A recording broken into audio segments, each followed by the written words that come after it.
The air in the terminal hummed with the electric blend of anticipation and exhaustion unique to airports.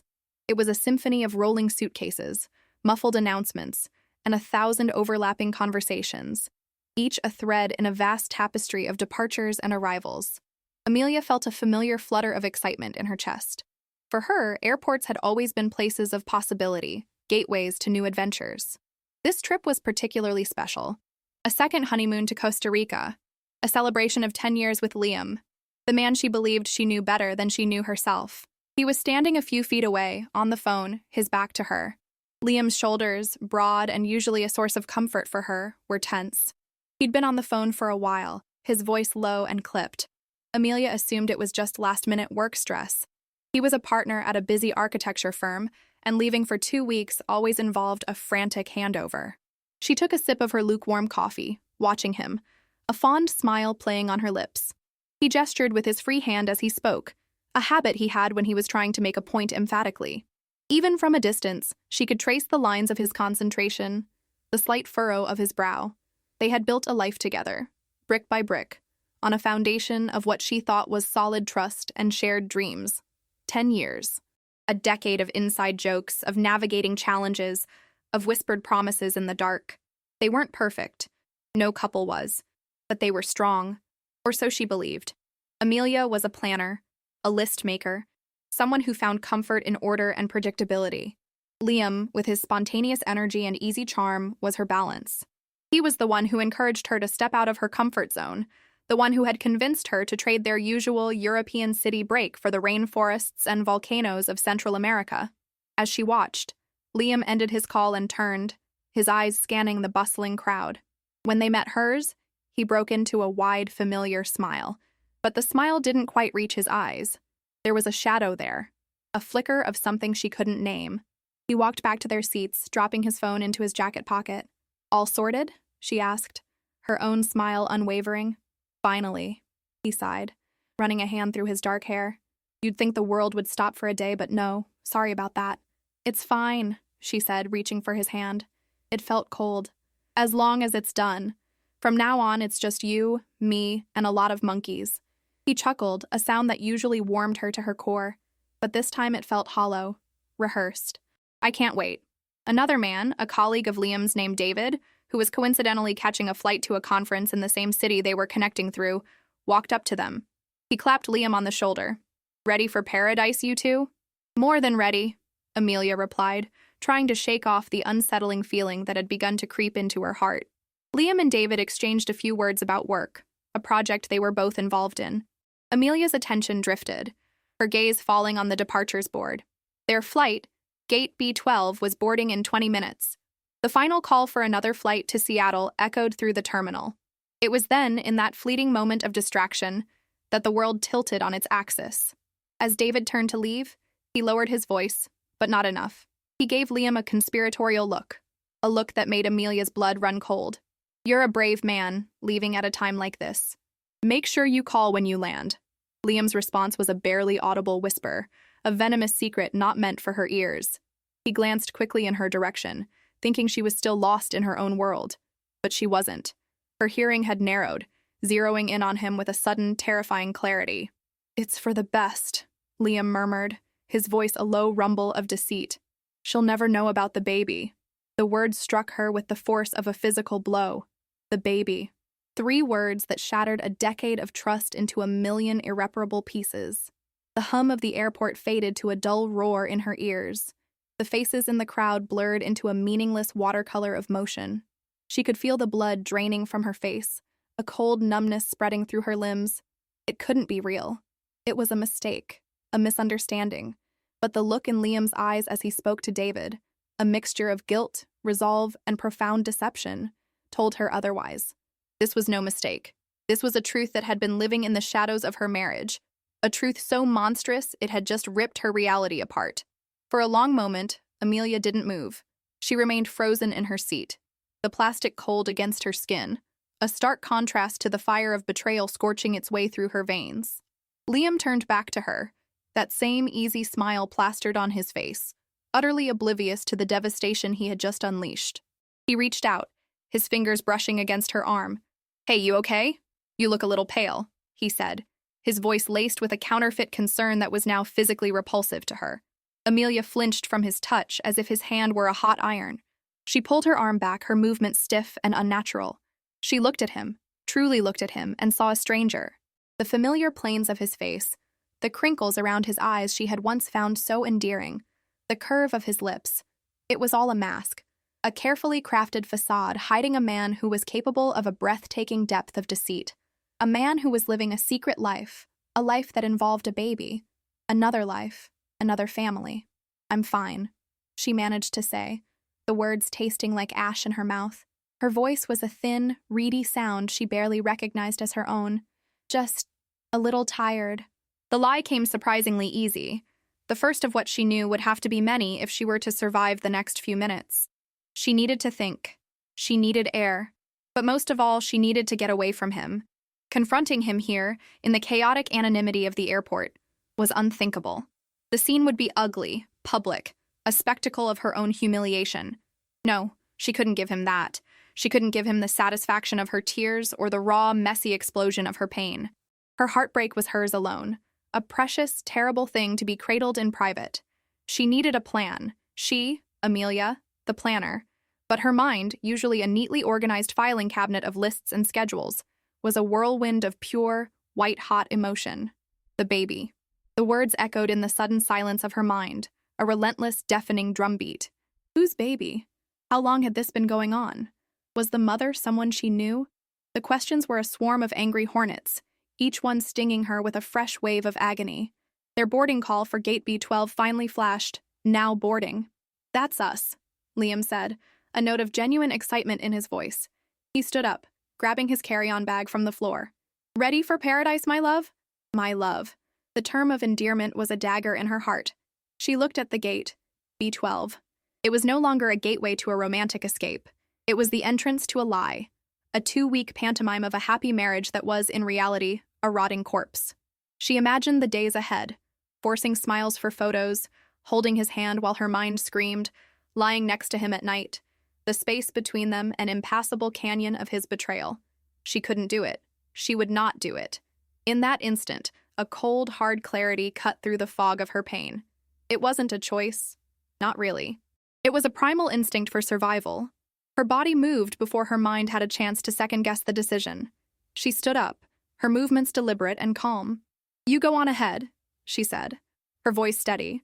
"I just need to use the restroom quickly. I'll meet you on the plane." Liam hesitated for a second. "Are you sure? We should board together." "I'll be right behind you," she insisted, forcing a small, tight smile. "Save my seat." He seemed to accept it, his own excitement overriding any suspicion. He leaned in to kiss her, but she turned her head slightly so his lips brushed her cheek. It still felt like a brand.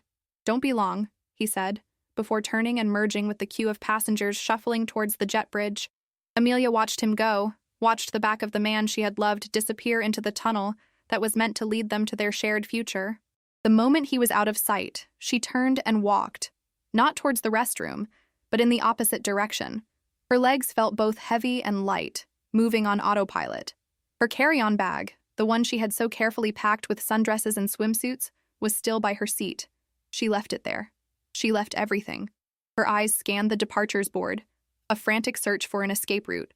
Her gaze landed on a flight that was in its final boarding stage. Gate C7. Seattle. It was a city she had never been to, a place where she knew no one. It was perfect. Without another thought, she walked swiftly, purposefully towards Gate C7. She clutched her handbag, her fingers wrapped tightly around her passport and the generic boarding pass she'd been issued, which, thankfully, only had her name and the flight number, not the destination. She approached the gate, her heart pounding a frantic rhythm against her ribs. She handed her passport and pass to the agent, her face a neutral mask. The agent scanned it, her expression bored and tired.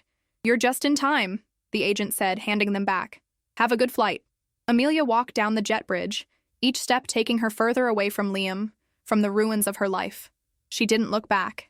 She couldn't. With each step, she felt not a sense of loss, but a strange, terrifying sense of liberation. She was walking away from a lie. She was walking towards an unknown, but it would be a truth of her own making. She found her seat on the plane, buckled herself in, and stared out the small window as the ground crew prepared for departure. The door of the aircraft closed with a solid, definitive thud, sealing her decision. It was done. The flight to Seattle was a 5-hour stretch of suspended reality. Amelia sat pressed against the window, watching as the patchwork of the American landscape scrolled by beneath her, a world away from the tropical beaches she was supposed to be flying towards. She was in a strange state of numb detachment, the initial fiery burst of pain having cooled into a hard, dense knot in the pit of her stomach. She didn't cry. The betrayal felt too vast for tears, a wound so deep it was beyond the relief of weeping. She accepted a plastic cup of water from the flight attendant, her hand steady, her thank you a quiet, automatic courtesy. Outwardly, she was just another passenger, a woman traveling alone, perhaps for business, perhaps to visit family. No one could see the chasm that had opened up inside her. No one knew that every system, every belief, every plan she had ever made for her life had been detonated just hours ago. Liam would be landing in Costa Rica soon, if he hadn't already. He would deplane, expecting to see her coming up behind him. He would wait. A few minutes at first, with mild annoyance. Then perhaps a flicker of concern. He would call her phone. He would try to page her. The image of his rising panic gave her a grim, hollow satisfaction. It was a cruel thought, and the cruelty of it surprised her. But it was there nonetheless. He had made her a stranger to herself, and this new stranger was capable of a coldness she didn't recognize. The words, the baby, played on a relentless loop in her mind. They were no longer just a sound. They had taken on a physical shape, a malevolent presence that sat beside her in the empty seat. A baby.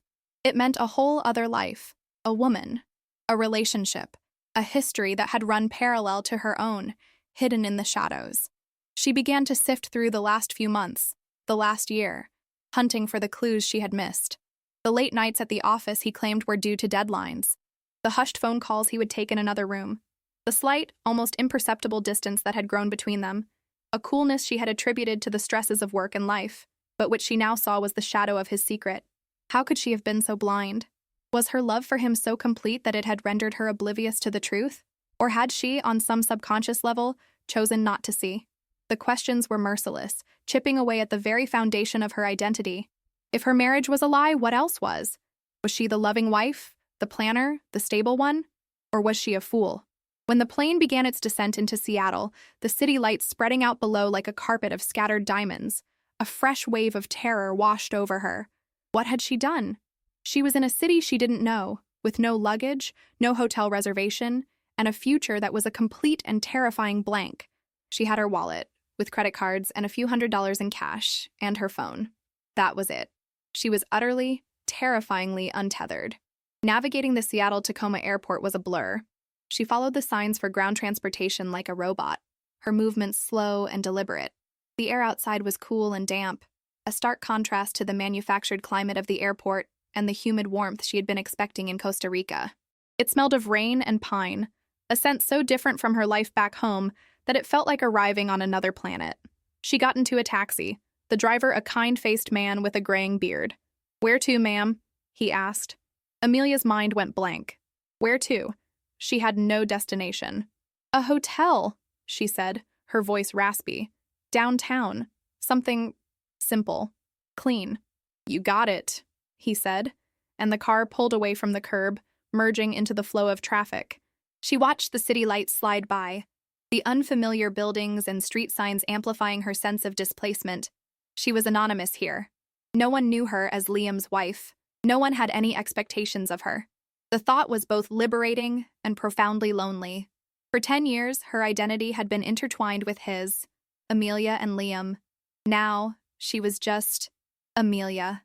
The name felt strange and incomplete on its own.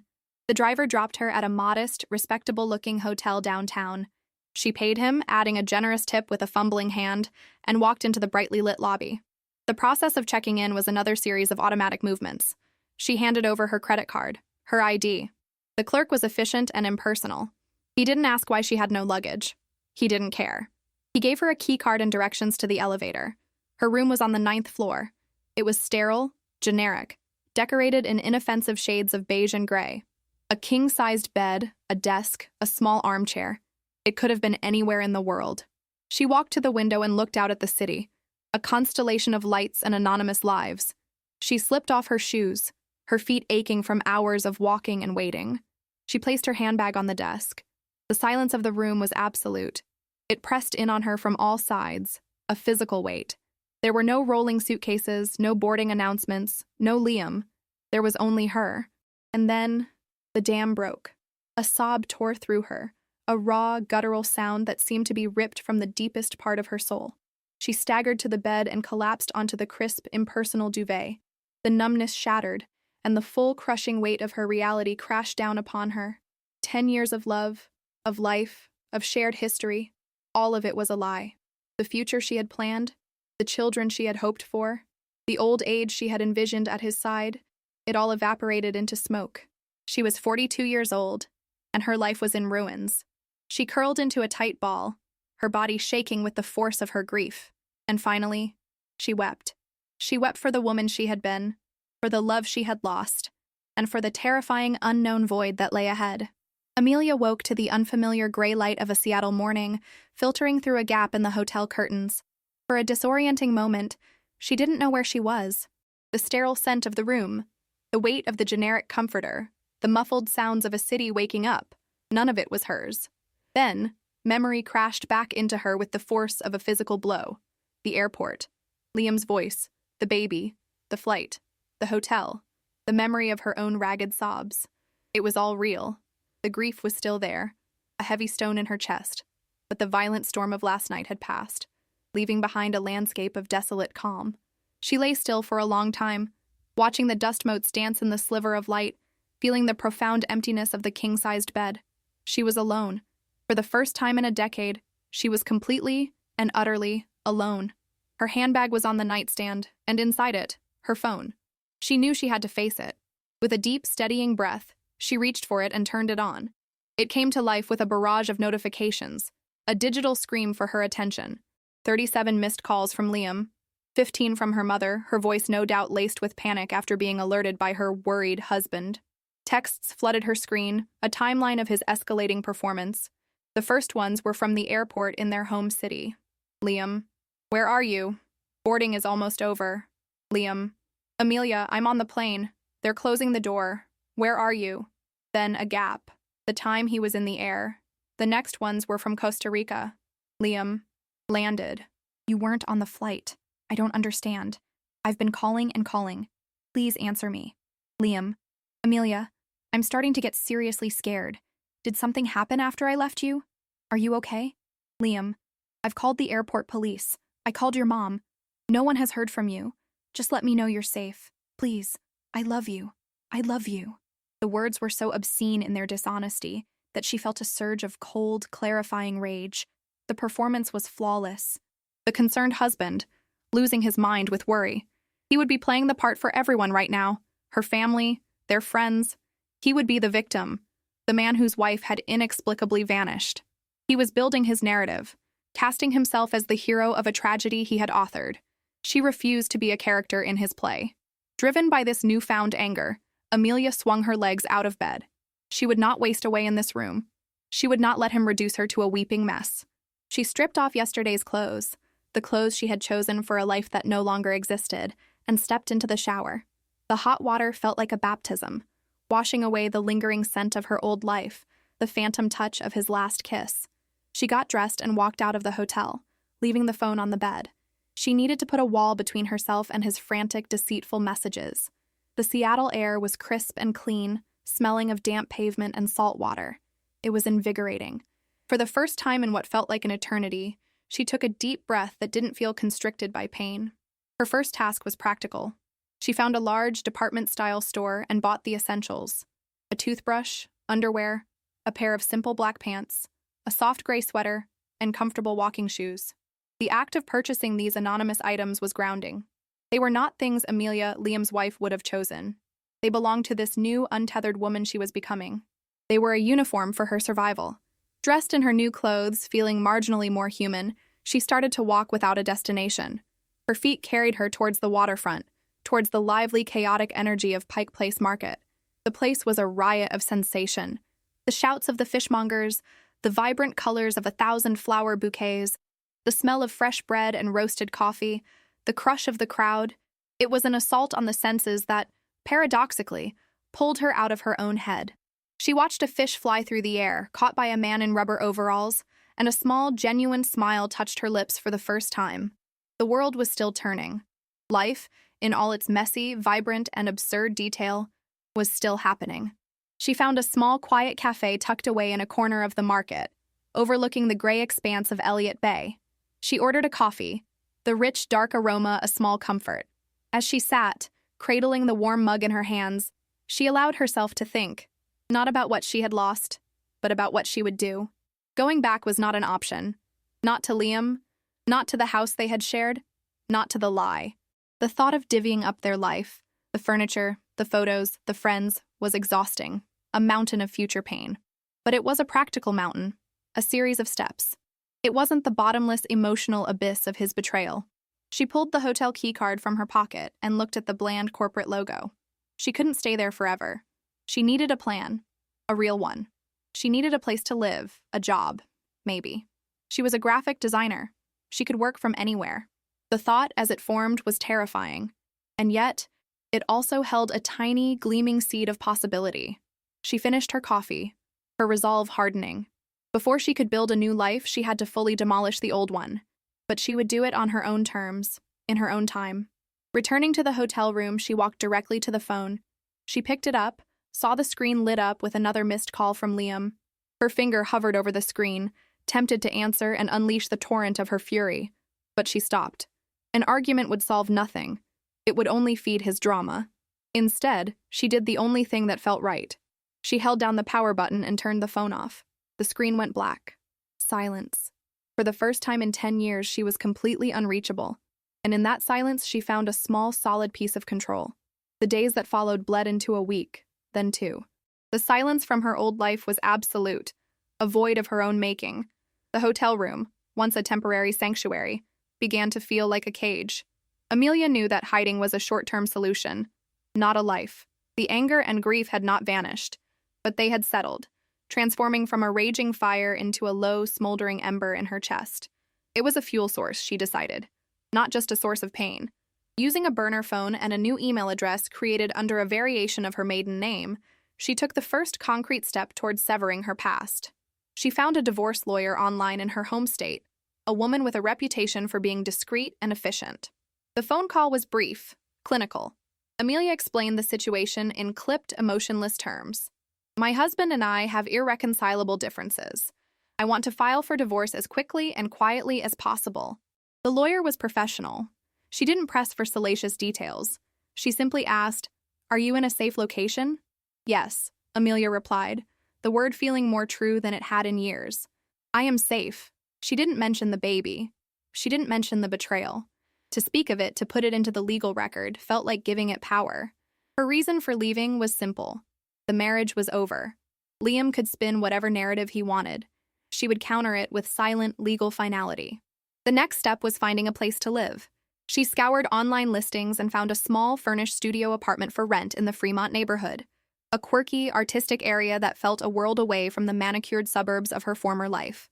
It was on the top floor of an old brick building, with large windows that looked out over the canal. The furniture was a collection of mismatched vintage pieces, but it was clean and bright. It was a space that held no memories. It was a blank canvas. She paid the deposit and the first month's rent with the money from her and Liam's joint savings account, a final, silent withdrawal that she considered her severance package.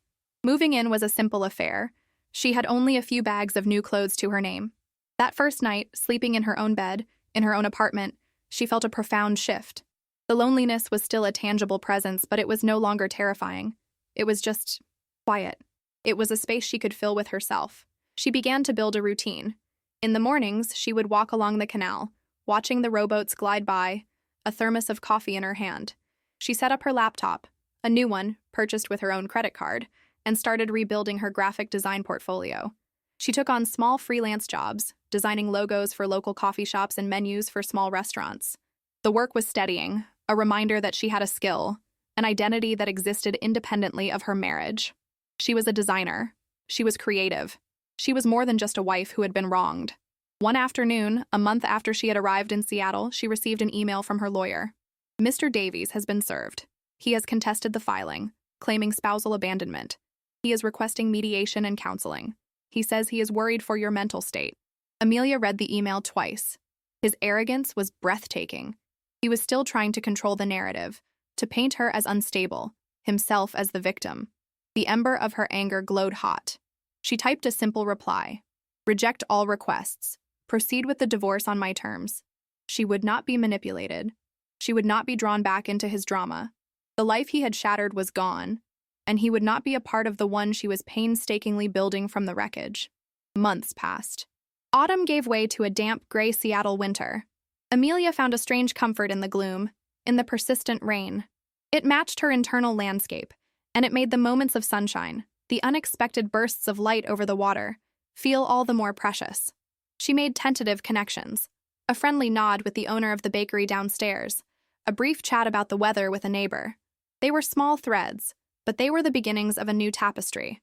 One crisp, clear evening, as winter was beginning to hint at the promise of spring, she found herself at Golden Gardens Park, watching the sun set over the snow-capped Olympic Mountains. The sky was a blaze of orange, pink, and gold. She had survived. It had not been easy, and the scar of Liam's betrayal would always be a part of her. Some nights, the ghost of what she'd thought she had would visit her, a pang of sorrow for the future that had been stolen.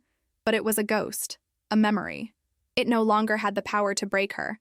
She thought of Liam, of the baby, of the woman she would never know. She hoped, with a surprising sincerity, that the child would have a good life. Its existence was not its fault. Her argument was not with an innocent baby, but with the man who had lied, the man who had tried to live two lives at once.